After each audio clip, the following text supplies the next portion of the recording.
Kepo kadang dia kepo. Kalau tertinggi sih alhamdulillah udah pernah nari dibayar pakai dolar. Wah.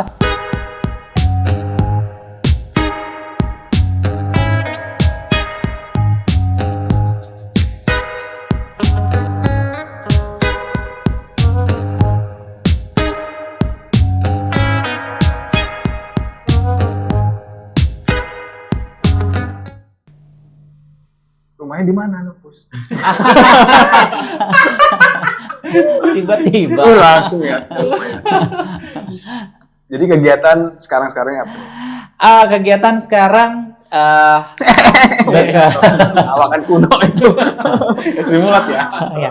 Kalau sekarang kegiatan aktif berkesenian gitu kan, karena memang kita punya komunitas sanggar seni, ya, bidang tari dan berkesenian aja lah pokoknya gitu. Tari Tradisional dan kreasi seperti itu sih. Udah berapa lama ngejalanin tari? Kalau udah lama sebenarnya udah lama. Lu pernah nari di budaya gak sih? Sering. Oh. Kalau mulai terjun di dunia tari itu dari 2008 sebenarnya, kelas 2 SMP. 2008 kelas 2 SMP, cuy. Kelas 2 SMP. Di mana? Satu budaya? Enggak, dulu di Kota Bumi dulu. Kota Bumi. Terus kalau dulu itu kan kita penari massal ya. Terus ada kegiatan semacam Festival Krakatau di provinsi, kita mewakilin kabupaten. Ya, terus kayaknya jatuh cinta gitu, kok seru ya gitu nari. Ya, sampai sekarang dan akhirnya kuliah pun ambilnya S1 Pendidikan Seni Tari. Di mana? Alumni Unila. Di Unila ada seni tari? Ada. Orang ini strong. Berget. Kalau udah pengen itu kejar ya. Benar nggak? Benar nggak? Iya. Jadi kalau melakukan sesuatu yang kita suka, jadi ya walaupun suka duka, kalau kita passion kita ya kayaknya enjoy aja gitu sampai detik ini kita ibarat nyaman. Orang aja. jatuh cinta mau ngapelnya jauh juga tetap dijabar. Iya. Happy aja tetap endingnya. Iya. Keren sih, keren. Iya, pengalamannya juga seru sih. Tadi saya dengar 2008 kelas 2 SMP. Iya. Berarti masih muda banget. Ini umur berapa sih? Aku mau masuk 30. Kalau jangan prestasi. Standarnya jangan kita, kayak. Iya, makanya. Rasa tuanya ya. Makanya 2008 pas 2 SMP masih muda banget, tapi luar biasa prestasinya nih. Yang saya dengar informasinya nari sampai luar negeri, mancanegara. Iya. Kemana aja tuh? Kalau nari ke luar negeri, yang pertama aku festival di Nepal, Kathmandu. Terus kalau tahu Semenanjung Himalaya, Mount Everest. Oh iya. Itu kita udah di situ. Wow, jauh juga ya. Dingin aja jauh. Dingin ya, 2017. Oke. Kemudian lanjut lagi yang kedua ke Thailand.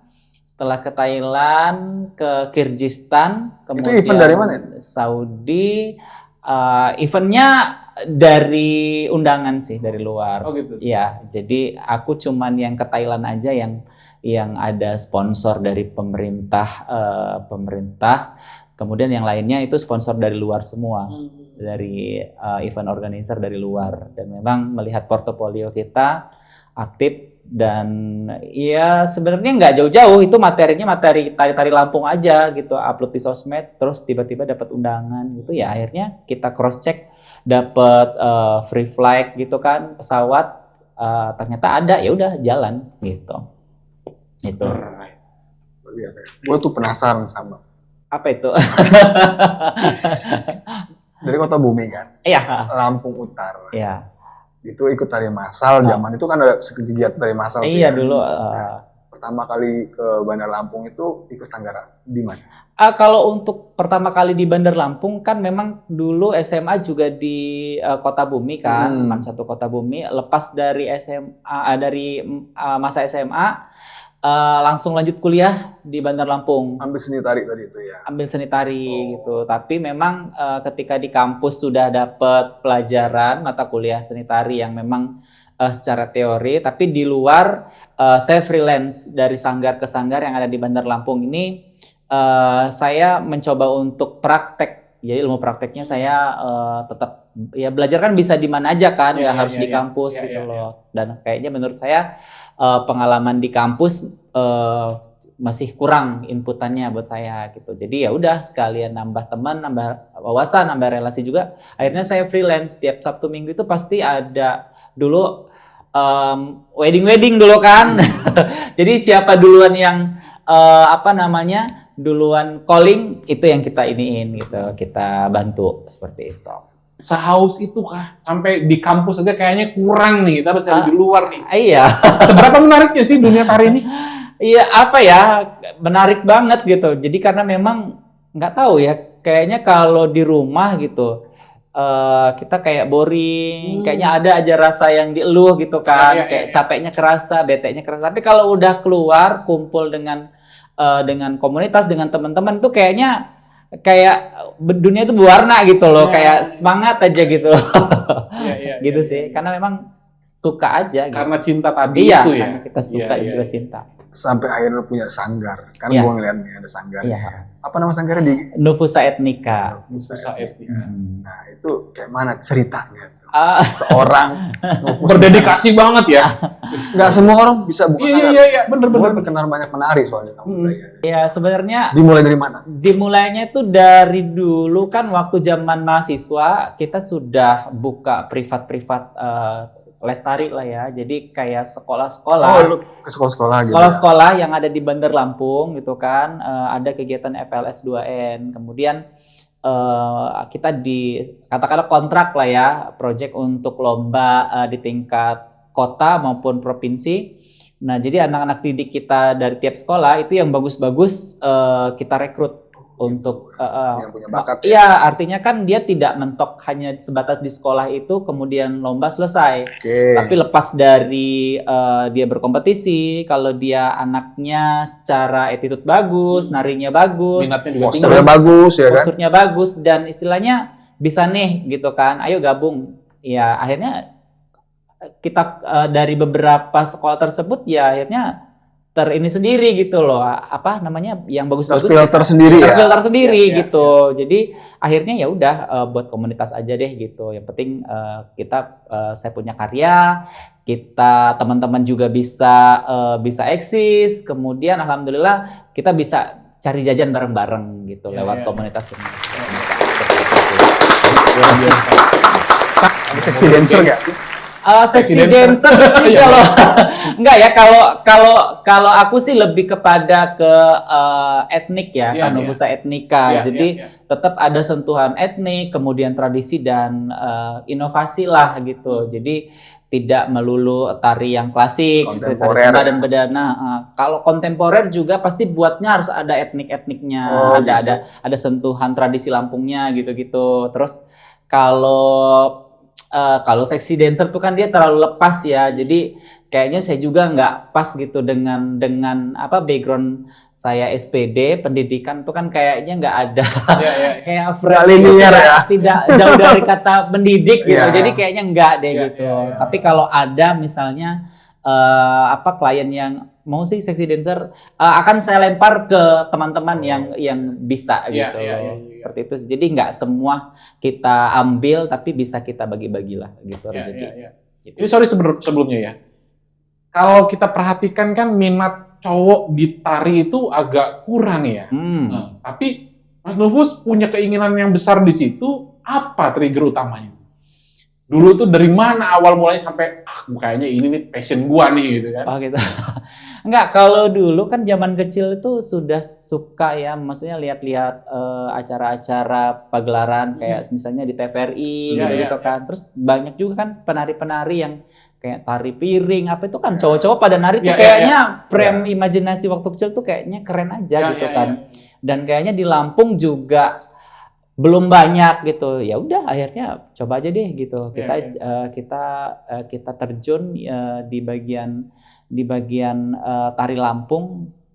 Soalnya daerah lain juga nggak maksudnya cowok menari itu mungkin kalau di kita itu kayak aneh gitu kan, karena memang setiap sesi acara itu pasti penarinya cewek-cewek kebanyakan kayak tari sembah, tari pungutan seperti itu. Jadi akhirnya terframe lah mungkin kalau di kalangan kita orang Lampung kayak kalau nari itu identik dengan perempuan.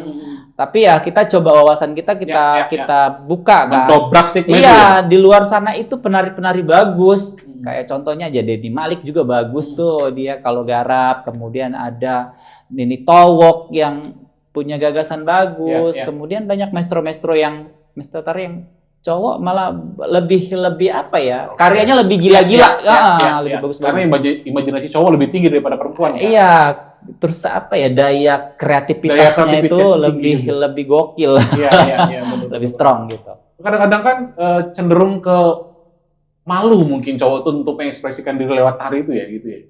Karena mungkin kalau di masyarakat kita tidak terbiasa ya. Tidak terbiasa. Tapi kalau kita kilas balik, sebenarnya kan kalau kayak tradisi Lampung sendiri itu kan ada. Ada sebenarnya. Namanya tradisi. Jadi gini, pencak silat. Kalau orang pesisir itu ada rakot, ya. Itu kan sebenarnya juga suatu pertunjukan gerak tari sih, secara tidak langsung gitu, secara kita tidak sadari gitu loh. Tapi terkadang kan kita monoton. Jadi kalau nari itu ya itu harus pakai siger, harus lentik, harus dandan cantik itu enggak. Kayak silat ngarak rakot itu termasuk gerak tari juga gitu loh. Walaupun ada koreografinya. Ada koreografinya di situ, ada musiknya juga gitu. Walaupun gerak rakot kan tuh hanya kembang-kembang aja geraknya kan, enggak bela diri beneran gitu, itu fight beneran. Drama lah ya, jadi termasuk tari, koreografi. Nah, untuk di Lampung kan memang ada tari berdana ya, bujang gadis ya kan? Iya, ada. Jadi mungkin itu yang budaya yang cocok untuk laki-laki pengen belajar nari. Iya bisa. Kemudian tari cangget juga kan ada. Tari Eagle juga pelaku adat tuh orang Lampung itu kan sebenarnya kalau yang tetua-tetua adat itu kan dia nari. Pakai pakaian kawai balak kebesaran itu, dan menurut saya ya sebenarnya kita punya dasar gitu loh. Terkadang kadang kita wawasannya nggak nyampe, tapi coba berpendapat gitu loh. Sebenarnya kalau kenapa cowok nari sebenarnya sah-sah aja gitu loh. Nggak ada yang salah gitu loh. Karena budaya Lampung juga banyak yang menggunakan. Ini akademis banget. Yang menggunakan apa jenis gerak-gerak tari. Tari melinting juga kan sepasang cowok. Jadi kayaknya nggak masalah. Iya. Berarti memang stigma masyarakatnya harus dipecah di situ ya. Iya, jadi kenapa cowok nari sebenarnya ya sah-sah aja gitu loh. Nggak ada yang salah dengan cowok menari gitu. Iya. Nah, untuk Gen Z sendiri banyak gak sih? Kalau untuk Gen Z sih, kalau sekarang sih mulai sih bermunculan minat. Karena mereka agak mager ya kan? Kalau itu sih tergantung ya. Tapi kalau yang aku lihat Gen Z itu lebih kreatif. Jadi secara penggarapan mereka lebih kayak menggunakan media sosial, kemudian menggunakan video-video yang menurut saya garapannya lebih lebih kreatif sih. Secara alat itu mendukung gitulah. Kalau kita dulu kan offline kan. Iya, nari ya harus narinya yang bagus gitu loh. Kalau sekarang mungkin kalau Gen Z itu lebih kepada artistik pada gambar ya gitu. Kalau kita dulu bener-bener rasanya harus dapet. Asli, powernya sampai ya kalau kejadian tuh ada dilempar rebana atau sepatu kalau salah geraknya. Sama kayak ngaji zaman dulu. Iya kan? Zaman VOC. Tapi zaman dulu. Tapi jadi penarinya disiplinnya jadi. Disiplin yang nggak melengah-melengah. Iya, karena kayak itu ilmu gerak tari itu sebenarnya mengajarkan kedisiplinan sih. Kayak hitungan 1, 2, 3, 4 harus sama, geraknya harus sama semua. Sebenarnya disiplinnya ada gitu. Jadi kalau dibilang apa sih nari gitu nggak jelas gitu ya sebenarnya salah juga. Buktinya lo nyampe ke negara. Lewat tari. Bisa mau bermimpi sampai ke negara. Itu berkah dari tari itu ya. Iya benar. Maka kesana ada tantangan tersendiri nih selama ini lo sebagai penari. Ya tantangannya banyak banget sih sebenarnya kalau untuk tari ya. Jadi kalau di daerah lain itu yang namanya sebuah karya tari itu sangat dihargai. gitu loh. Jadi kalau kita ini di sini apa ya?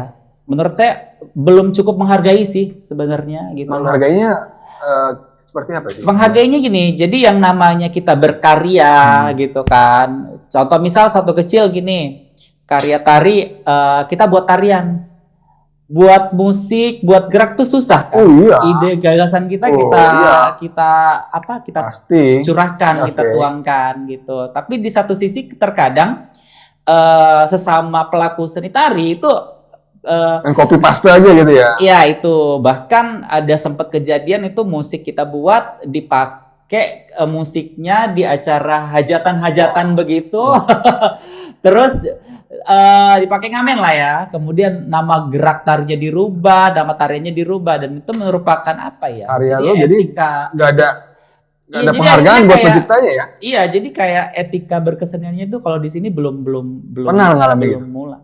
Pernah banget. Bikin musik tari itu bayar loh. Mahal. Mahal. Tiba-tiba musik lo dipakai orang, nggak jelas kan Nah gimana? gitu-gitu sih. Harusnya ada omongan dulu atau gimana ya? Iya, kalau ada ngomong sih nggak masalah. Tapi kan terkadang di kita itu pengen tampil, tapi kita apa ya? Pengen berkarya tapi nggak malu untuk bertanya gitu loh sebenarnya. Oh gitu tantangannya ya? Ya itu tantangan juga sih sebenarnya, bagaimana budaya kita, kesenian kita, karya kita itu bisa besar gitu loh. Kalau sesama kita aja tidak bisa saling menghargai gitu ya. Respect lah ya. Iya, iyalah seharusnya gitu. Oh ini musiknya Nupus nih, Iya. ya kan? Waduh. Ya minimal ada omongan, Iya. atau ada konsinyasi atau apa. Kan Ya. enak ya kan? Karya loh, ibaratnya kalau Mikir lu bikin Iya. musik itu. Ngaris musik kan mikir, itu Iya. bayar lagi. Sama aja. Nyuruh pemain lagi kan? Iya, ide Panjang gagasan gitu kita. loh. Kemudian itu sih, kemudian menghargai karya seni di Lampung ini kayak misalnya terkadang miris ya, gitu. Kayak apa sih? Kalau kita itu yang miris adalah pelaku seni tradisi yang kayak misalnya tari tradisional. Oke. Terus? Itu bayarannya tuh lebih murah daripada kelas-kelasnya organ tunggal.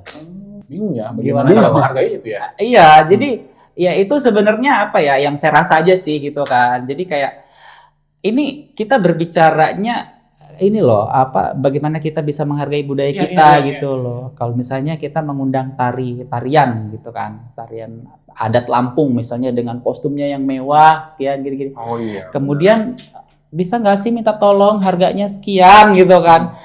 Terus kayak di satu sisi Gue bikin baju aja udah mahal nih gitu iya, kan. Belum bayar honor penarinya kan? itu kan jatuhnya ekonomi kreatif Iya, iya. kan. Gimana kita bisa maju dan berkembang gitu loh. Kalau terkadang apa yang kita tidak sesuai dengan apa yang bisa kita ini. Bahkan bisa kalau kita apa ya, kadang iri juga ngelihat hajatan gitu kan, di hajatan gitu. Ngundang apa ya, musik remik lah katakanlah Oh, ya. iya, Itu iya. sampai puluhan juta. Musik sampai- remik Lampung emang terkenal. Tapi ya itu selera orang sih, nggak bisa. Tapi kan aku dari sisi kacamata sebagai pelaku ekonomi kreatif yang memang membawa pesan tradisi, membawa pesan budaya. Kalau bukan kita yang mau istilahnya yang menampilkan, misalnya yang menanggap, mau siapa gitu loh. Kalau bukan kita orang Lampungnya sendiri yang merawat gitu Ya, loh. Terus kemudian kita punya seniman-seniman tradisi itu bisa berkelanjutan, bisa Ya. konsisten untuk terus berkarya untuk seni budaya Lampung. Ya. Ya, Kayak mana seni budaya Lampung mau naik ke permukaan, kalau kita sendiri iya, malas ngangkat, iya, istilahnya begitu ya. iya. Bukan masalah ini ya, semua kan punya selera sih, Iya, iya. mau nanggep apa terserah. Iya, Tapi di lapangan seperti itu. Jadi memang kita harus apa ya, harus mulai sedikit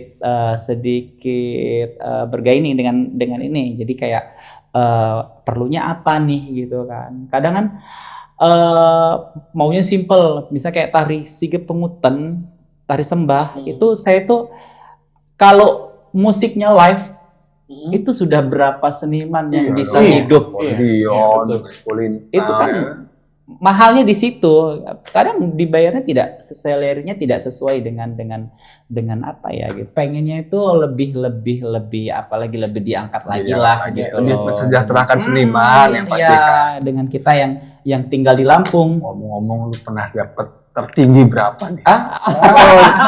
Kalau ditanggap nih.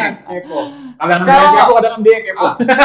Kalau tertinggi sih alhamdulillah udah pernah nari dibayar pakai dolar. Wah. Bahkan kalau yang di Saudi kan itu festivalnya King Abdul Aziz Festival. Oke, raja ya.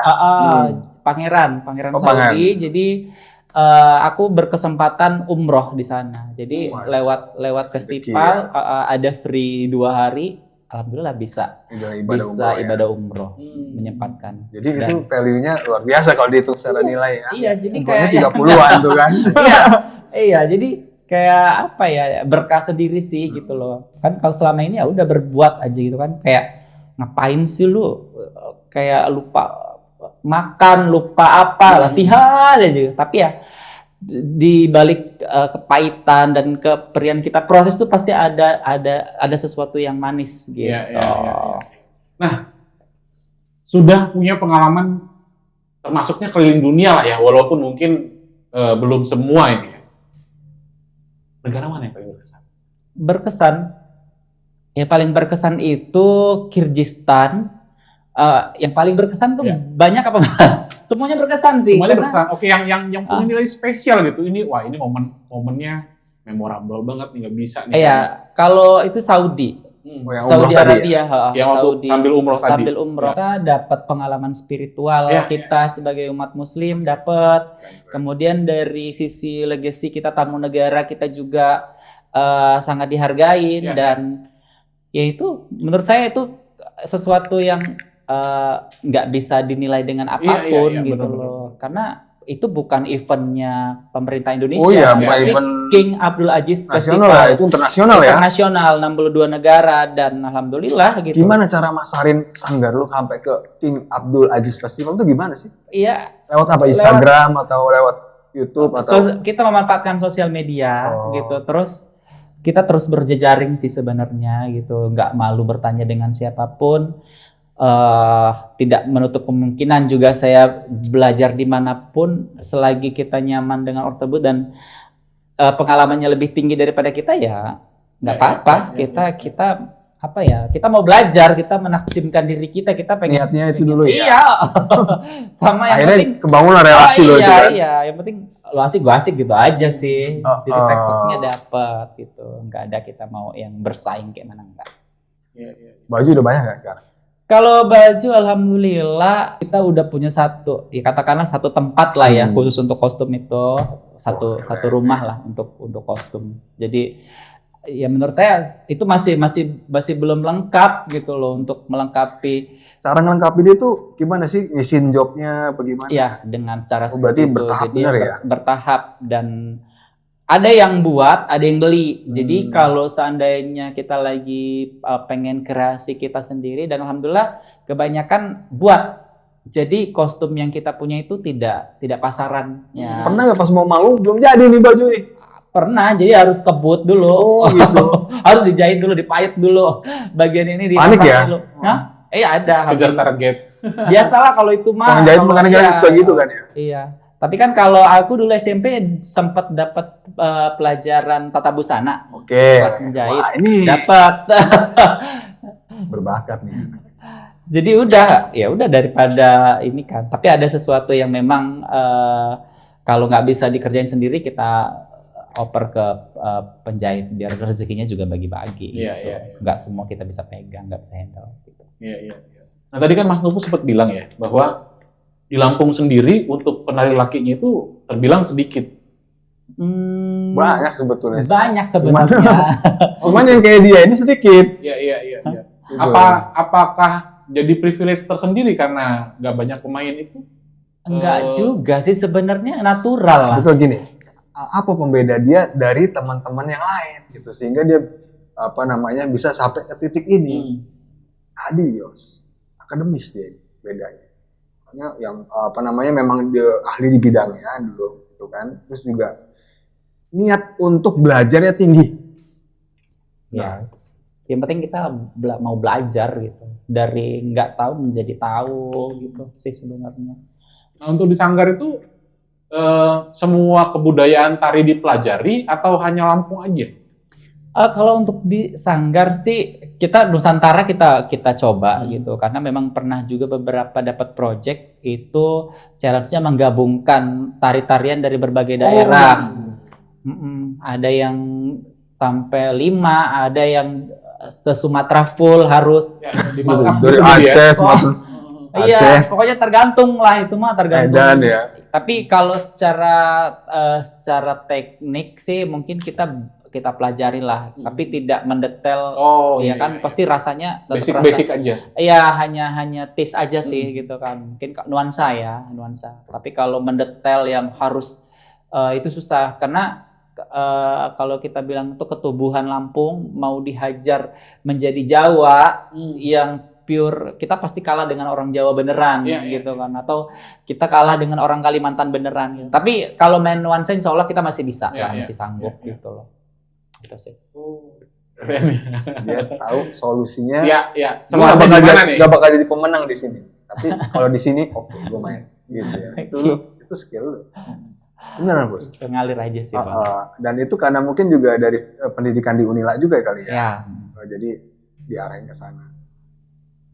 Nah, gue kan belum tahu nih yang akademisnya seperti apa kalau di dunia pendidikan ya kan, di Unila gitu. Apa sih yang dipelajari di kampus kalau nari? Kalau di kampus sebenarnya kan S1 pendidikan seni tari itu kan lebih cenderung kepada setelah lulus kita akan menjadi seorang pendidik atau guru seni budaya di sekolah-sekolah. Jadi goals-nya adalah ketika kamu mempelajari sebuah tari, itu kamu harus bisa mengedukasi kepada peserta didik dan menjelaskan detail tentang penggarapan tari. Ada micro teaching-nya nggak sih itu? Ada ya. Ada. Kemudian basic olah tubuh 1, 2 sampai ada juga yang masuk ke seni tari itu dia masih istilahnya awam dengan gerak tari ya, dengan pentas-pentas itu ada yang awam gitu. Tapi semua berjalan proses gitu kan. Ya akhirnya bisa juga teman-teman. Gua dengar lagi nih guys. Opus ini juga udah menerjun ke dunia modeling terus. Bener nggak? Fashion ya? Iya, bener kan? Ya, fashion. Biasa kan. Ini orang biasa juga. Semua dikerjain sama dia. Karena ekonomi kan nyebrang gitu kan? Apa? Nyebrang kan itu? Enggak nyebrang juga. Jadi kalau seni tari itu adalah seni yang kompleks, semua ada di situ. Musiknya ada, make up-nya ada, fashionnya ada, kemudian dramanya ada. Lengkap gitu. Core-nya itu ya? Iya, masih ada itu. Jadi kenapa saya bergabung di APPMI, Asosiasi Pengusaha Perancang Mode Indonesia. Jadi alhamdulillah saya bergabung di APPMI Lampung dan saya berkesempatan untuk bisa ikut Indonesia Fashion Week tahun 2023 dan 2024. Itu saya mewakili Lampung bersama APPMI untuk pagelaran di GCC, ikut parade Indonesia Fashion Week. Convention Center. Ya. Gitu. Jadi udah akhirnya bawa nama Lampung lagi. Ini bagus. Ditari ke luar negeri, ya kan, di fashion JCC. Iya, jadi ya udah akhirnya bakat yang ada ya udah dimaksimalin itu, aja. Ide-ide fashion itu mungkin dari kecil apa udah punya cita-cita gitu ya? Enggak, kalau kan otomatis baju buat sendiri dong. Iya, tapi kalau fashion sih sebenarnya kan ngalir sih, Bang. Jadi kayak waktu SMP kan memang sudah dapat muatan lokal dulu ya, mulok dulu ya. Tata busana dulu ada. Iya dulu ada. Yang menapis kan, terus dulu sempat juga pakai ram itu ya. Iya, terus dapat juga kita kalau di Kota Bumi dulu ada ada tata busana itu kita coba membordir. Mesin jahit, tapi habis itu ada bordir, gitu kita buat bordir gitu-gitu. Terus dari situ sih kayak bisa juga lah ini mah dikerjain gitu loh. Jadi life skill lo tumbuhnya dari situ ya. Dari situ. Terus itu juga sempet cipta lagu juga kita. Ngomong-ngomong saya dari tadi agak gagal fokus dengan bajunya. Oh iya. Ini buat sendiri. Nah, itu dia tuh. Kayaknya sih ini homemade nih. Handmade. Itu terinspirasi dari mana itu? Terinspirasinya sebenarnya apa ya, motif Lampung, Ya, jung, kapal jung. Oh iya. Di ujung-ujung kan. Ujung-ujungnya itu ya. Itu Terus Lampung banget sih. terus apa namanya? Di belakangnya ada juga. Belakangnya ada juga. Di belakang. Tuh. Oh iya. Gini. Kapal kan. Kapal, tapi dia Kapal lebih kan? kayak apa ya, abstrak ya. Ya. Ya, kapal tidak terlalu kapal, tapi maksudnya tetap ada. Tapi memang facial lu ini nggak lebay ya, maksudnya bisa dipakai hari-hari Bisa, juga. bisa. Iya, Bisa banget, bisa banget. itu buat ready to wear lah sebenarnya gitu kan. Ini sebenarnya ada bahan denim kan, bahan denim. Terus kalau tapis yang konvensional biasanya itu kan lebih kayak kaku ya. Iya. Warnanya juga warna gold Iya, mencolok terlalu gitu. colok ya. Kaku dan Ini- berat ya. Iya, saya coba ambil ini aja, benang emasnya cuman selembar aja, seutas aja. Tetap saya jelujurin di sini buat kayak syarat aja loh. Iya. Identitas lah ya. Iya, cuman sehelai aja, tapi nggak ditusuk itu. Jelujur aja. Jadi dari jauh tetap ada benang emasnya kan dikit Iya. tuh. Nggak ngilangin identitas asal Lampungnya gitu ya. Selembar aja syarat lah. Galerinya di mana sih? Apa? Galerinya kalau mau ngeliat produk-produk. Kalau galeri enggak, ini khusus pakai sendiri kalau aku mah. Oh gitu. Kenapa? Eh, Kok belum coba untuk industrikan ini? Enggak, kalau untuk galeri sih sebenarnya masih gabung dengan kostum-kostum tari yang Tadi tetap rumah kita tadi itu menyewakan juga gitu. Kalau untuk kostum-kostum panggung kayak misal MC atau mau solo song, kemudian teman-teman yang mau lomba apalah yang mau perform lah.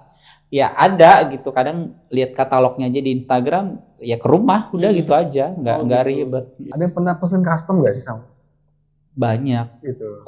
Nggak banyak sih, ada lah gitu loh. Misalnya gue pengen ini nih, MC nih gitu. Gue mau Iya, yang begini. ada. Jadi kayak semacam pemilihan duta yang mau ke nasional. Kak, aku mau buat ini sih kak, buat Custom ya. custom, buat ini gini ya. Tentunya kalau kita pakai bahan-bahan wastra itu kan memang dari misalnya kayak kita mau pakai tapis kan tapisnya sendiri aja udah mahal kan. Iya. Mau kita robek-robek, minta gunting-gunting jadi pola menjadi baju itu kan kayak Iya, pasti mahal juga gitu loh hasilnya gitu. Balik ke dunia tari. Ya. Seberapa dini anak-anak dikenali dengan dunia tari harusnya? Itu yang pertama. Yang kedua, secara akademis nih. Itu kan guru nih kan. Iya. Yang kedua, Biar anak-anak ngeliat nanti nonton nih. Iya. Ya kan? yang kedua, untuk menarik minat terutama generasi-generasi muda sekarang untuk ikut tertarik masuk ke dalam dunia tari, itu apa pancingannya yang bagus untuk make sense di mata mereka supaya ada ketertarikan gitu di hati mereka? Ya. Kalau untuk sejak usia berapa dikenalkan dengan tari, sebenarnya kan gerak tari itu adalah kecerdasan motorik. Motorik. Oke. Ya, jadi gerak antara dia dengan berpikir dengan bertindak itu harus balance. Ada gitu ketepatan kan. ya. Jadi ya dikenalkan dengan menari itu sedini mungkin. Karena kalau kita lihat di kelas-kelas PAUD itu kan nggak ada pelajaran menghitung itu nggak ada. Ya. Menari, Banyak tepuk motorik ya. tangan, berlari, kemudian menyerupai misalnya Burung. hewan-hewan Ya, betul, seperti betul. itu kan lebih kepada Gerak pembelajaran motorik ya? untuk gerak motoriknya. Untuk ini seni tari spesifik gitu, mau apa gerakan atau itu di Itu usia lebih berapa? kelanjutan sih. Karena Rufus sendiri kan SMP ya, Maaf saya sampai. artinya di bawah itu masih bisa nggak? Masih bisa banget. Karena dulu waktu sebelum SMP itu justru saya itu karena dulu kan di kabupaten Ya, Jadi- Lampung Utara ya. Dulu, jadi kalau namanya anak-anak itu kan mainnya bebas ya. Apa yang saya suka itu saya lakukan. Gitu. Kalau sedini mungkin kan memang dikenalkan dengan gerak tari gitu kan. Tapi kalau sudah misalnya semua orang tuh bisa menari pada dasarnya. Pada gitu dasarnya, loh. oke. Pada dasarnya, tapi dengan porsi gerak yang dia kuasai. Misalnya kayak abang ini bisa menari gitu loh. Asal gerakannya yang kayak gini gue banget nih gerakannya. Pasti bisa gitu loh. Karena kalau nari itu kan bahasa tubuh ya. Cuma kayak mau begini-begini aja, mau gini-gini aja sah aja itu nari gitu loh. Ya. Pokoknya ada geraknya gitu ya. Kalau gue jadi gerak aja. Yang penting gerak. Repsi nanti. Aku Yang badannya. penting gerak aja gitu kan. Gitu. Jadi yang penting gerak aja. Sebenarnya Jadi- nggak ada yang salah. Rahasia untuk jadi penari itu apa sih? Menari itu kan bahasa tubuh yang universal ya. Gerak, menyampaikan makna sesuatu itu dengan gerak tubuh gitu kan. Terus kalau berbicara apa tadi? Rahasia kan otomatis lu tahu dong sebagai seorang pendidik ya kan? Iya. Lu bisa ngeliat nih anak ini berbakat. Ya. Kelihatan kalau dia yang punya basic berbakat nih jadi penari ya. Dikasih gerakan berapa kali 8, gerakannya tepat terus sesuai. Jadi Gen Z ini kan dia punya bakat tapi kemauan nggak ada nih. Kadangan begitu penyakitnya. Menggugahnya Sebenarnya tadi. bisa. Jadi kalau kita di dalam pendidikan itu ada namanya kelas olah tubuh. Jadi kalau badannya kaku, ya dihajar dulu pakai olah tubuh dulu. Oh, stretching ya. Stretching, pemanasan, kemudian lari, lompat, gerak, mengguling, ngerol, kayang, Masuk-masuk tanah nggak ada. bisa masuk barak. Ini kayak KDM aja masuk barang. Jadi gitu Bang, bisa, semua Bisa, bisa kok kalau kita itu mau belajar dan berproses Ya. gitu. Terus bagaimana sih memacu anak-anak sekarang untuk mau menari? Iya. Sebenarnya kayak sekarang ini sangat sangat dibutuhkan banget gitu. Jadi kalau kita mau masuk, pernah nggak lihat yang baru-baru sekarang ini kalau kita mau kerja, misalnya kayak bank atau BUMN itu ada tes bakat. Ya. Gitu. Ada tes bakat yang kalau lu bisa pencaksilat ya silat lu di situ. Ya. Kalau bakat lo misalnya menyanyi ya nyanyi di situ gitu loh. Dan menari juga ya bisa nari di situ. Jadi mau lima karena ya. iya, jadi sekarang ada tes bakatnya juga gitu loh. Jadi kayak Jadi dia ada korelasinya dengan hubungan pekerjaan ya pada iya, akhirnya. kemudian juga ada kayak semacam pertukaran pemuda antar negara. Itu ada seleksi, ada tes yang namanya wawasan kebudayaannya gitu loh. SIAP itu ya. Iya, CCA, PPAN. Jadi ya mau nggak mau kita harus belajar gitu loh, mengenal tarian-tarian kita, makanan khas kita, bahasa daerah kita, kemudian budaya dan kesenian kita lah seperti itu. Karena kita akan mewakili ke daerah orang kan.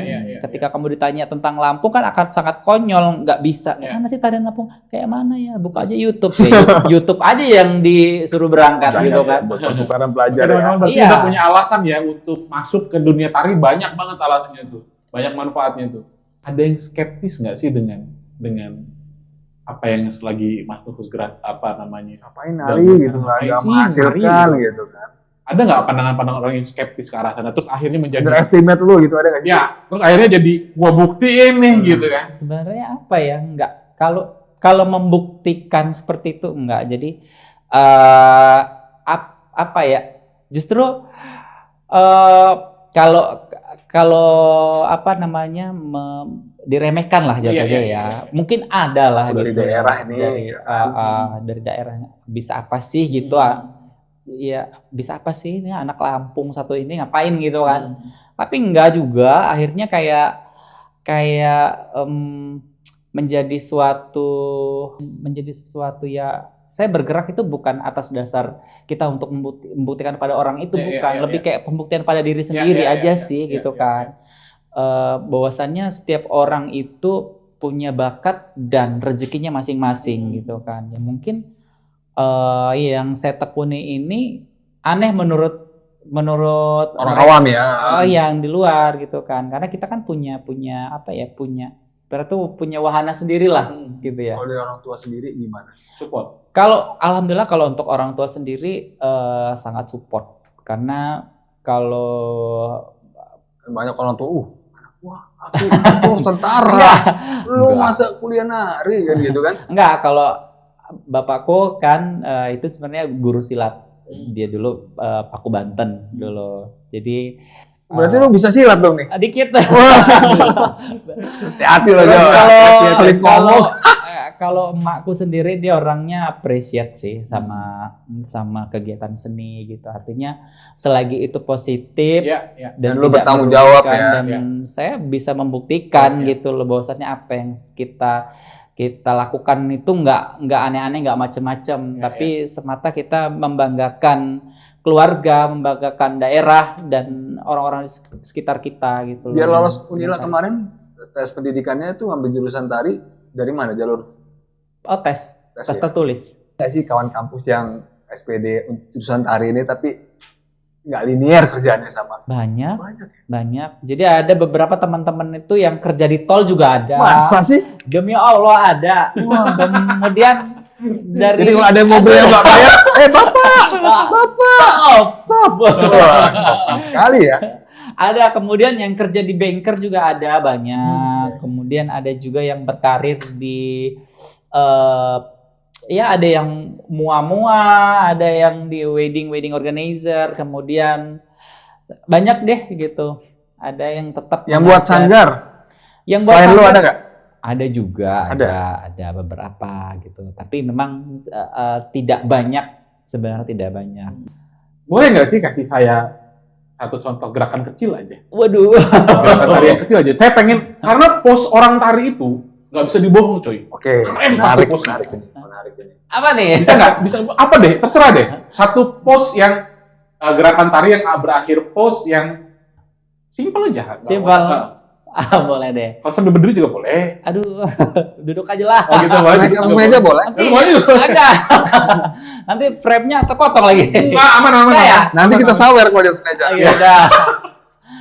Geraknya gini aja. 7, 8, tuh, wa, ga, pat, ma, 6, juh, pan, tuh, wa, ga, pat, ma, 6, juh, pan. Oh. Nah, gitu. Bener gua, keren gerakannya kan. Bantingan-bantingannya itu yang kita nggak punya tuh. Itu Bali ya? Enggak juga sih. Lampung, Cangget. Cangget ya. Tapi kok powerful ya? Oh itu yang dibilang tadi soul ya. Menjiwai ya. Kalau Cangget perempuan ya mungkin lemah lembut. Kalau yang cowok kan dia enggak. Harus touch-nya. Itu sih bedanya ya. Bukan, luar biasa. Katanya Mas juga bisa debus juga ya? Coba tolong dipraktekin Aku di sini. bantu. Ya. Oke, sekarang terakhir nih. Saya minta tolong diajak teman-teman Gen Z untuk bisa masuk, mencintai, mengenal budaya tari khususnya Lampung. Ya. Silahkan. Halo sahabat Gen Z, dimanapun Anda berada, terutama Gen Z yang ada di Provinsi Lampung yang kita cintai ini, ayo kita bareng-bareng untuk merawat adanya kelestarian seni dan budaya kita, yaitu terutama seni budaya tari ya. Jadi kalian wajib mengenal apa saja sih tari-tarian yang ada di daerah Provinsi Lampung. Kemudian kalau bisa kalian juga minimal bisa satu tarian khas dari Provinsi Lampung. Supaya apa? Supaya tarian-tarian kita ini tetap lestari dan kita akan mengenalkan kepada generasi Lampung yang berikutnya bahwasannya ada loh tarian Lampung yang bagus-bagus, yang keren-keren, yang kita rawat dan kita jaga. Jangan sampai kita lengah dan nanti tarian-tarian Lampung ini akan diakuisisi oleh negara lain dan itu kita kecolongan. Jangan sampai seperti itu ya guys. Tapi pun luar biasa teman-teman. Katanya lu mau narik juga tuh. iya. Narik juga katanya. Gue dari ini. Tapi yang masang nih. Kucu, tai. Thank you Mas Nufus. Oke, teman-teman, terima kasih banyak waktunya ya. Sehat-sehat terus, sukses selalu. Panjang umur. Amin. Kita butuh orang-orang seperti Mas Nufus ya. Amin. Terutama di Bandar Lampung, di Lampung untuk itu tadi supaya tetap lestari. Oke, teman-teman, terima kasih. Wassalamualaikum warahmatullahi wabarakatuh.